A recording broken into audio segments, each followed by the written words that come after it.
अस्सलाम वालेकुम। आप देख रहे हैं के न्यूज HD। खबर शामिल करते हैं शेरतपुर शरीफ से। हमारे ब्यूरो चीफ ताहिर खान की रिपोर्ट के मुताबिक शेरतपुर शरीफ में डाकुओं का राज। पुलिस की वर्दियों में मुलव्वस 12 डाकू की 4 घंटे तक लूट मार। इतला के मुताबिक शेरतपुर की हदूद में डाकू राज पुलिस कंट्रोल करने में नाकाम।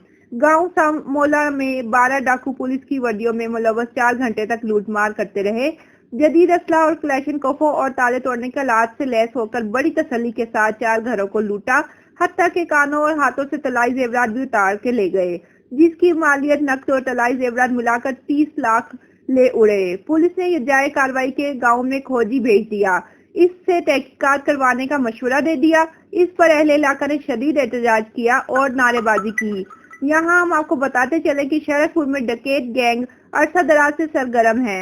चंद दिन कबल गांव 22 तक में भी कार्रवाई कर चुके हैं, लेकिन ना तो पुलिस ने ही वारदात का मुकदमा दर्ज किया, ना ही कोई कार्रवाई की। अहले इलाका ने एहतजाज करते हुए वजीर आजम पंजाब और DPO शेखुपुरा से मुतालबा किया है कि हुकूमत का काम हमारी जान और माल की हिफाजत को यकीनी बनाना है। इससे यकीनी बनाया जाए और हमारे डाकुओं को पकड़कर रिकवरी करवाई जाए।